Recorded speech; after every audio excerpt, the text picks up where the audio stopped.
The official line is pretty clear. America won the war with Iran. Case closed. But there's a problem with that statement. A big one.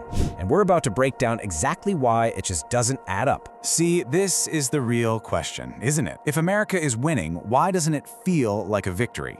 Because when you look past the speeches and the headlines, the reality on the ground, in the global markets, even in our own wallets, tells a completely different story. And look, this isn't just a hunch. The data is staring us right in the face. Only 21% of Americans believe the US actually achieved its goals. That's a huge disconnect between the official claim and what people are actually seeing. So who's right?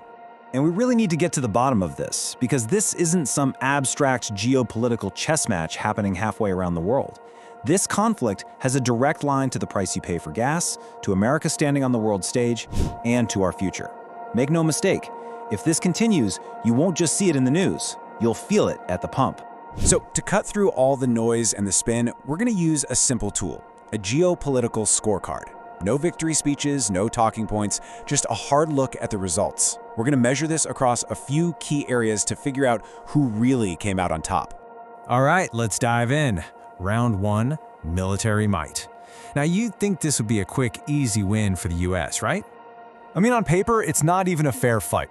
The US has precision airstrikes, a naval blockade that can choke off the entire country, and weapon systems that are generations ahead of anything Iran has. It should be a blowout.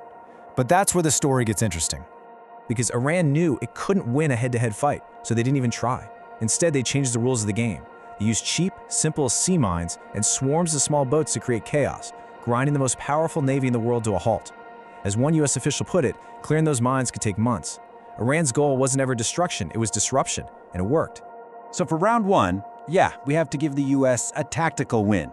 America can absolutely win any single battle it chooses, but that's only part of the story. Strategically, Iran managed to create a messy, expensive stalemate. Now, let's move to round 2. And this is where the entire narrative of an American victory starts to fall apart, because this was never just about ships and missiles. From day one, this was an economic war. You have to understand Iran's playbook here. It's what strategists call an asymmetric strategy, but it's really simple. Don't try to beat America's military. Just make the war so expensive and so painful for the rest of the world that America is forced to back down. It's brilliant, and it's brutally effective. And here's a perfect example of that strategy in action. Iran didn't need to win a war, they just needed to threaten one single choke point, the Strait of Hormuz. Think of it as the world's oil superhighway.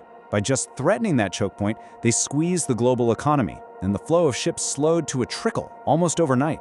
And here is the result that every single one of us felt. That one move sent global oil prices through the roof. It weaponized our planet's dependence on energy. Which brings us back to that question.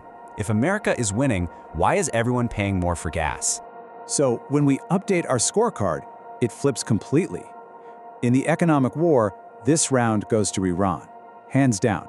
They successfully inflicted pain on the global economy, creating political pressure that no amount of military firepower could stop. Okay, so we've looked at military power, and we've looked at the economy, but modern conflicts are also fought in a third and maybe most important arena. Let's talk about round 3, the influence game. This is all about perception. And you have to reframe how you think about this. This is not a war of firepower. It's a war of endurance. It's not about who can hit the hardest, it's about who can take the punches longer. It's a contest of national will. And that's where America is starting to show some serious cracks. And this right here might be America's biggest vulnerability.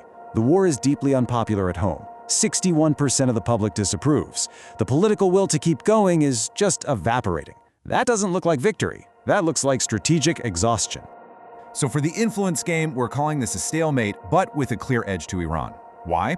Because while America is getting bogged down in an unpopular conflict, Iran has shown the world that it can stand up to a superpower and disrupt the entire global system. That gets you a lot of influence. All right, we've looked at the battlefield, the economy, and the court of public opinion.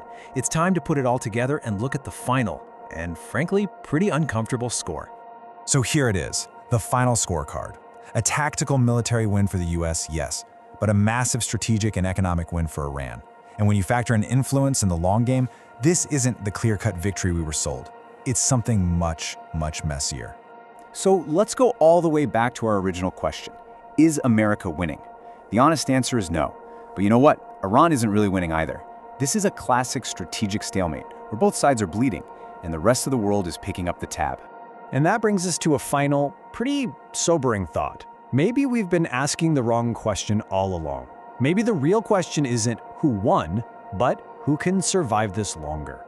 Because in a war of endurance, victory doesn't go to the strongest.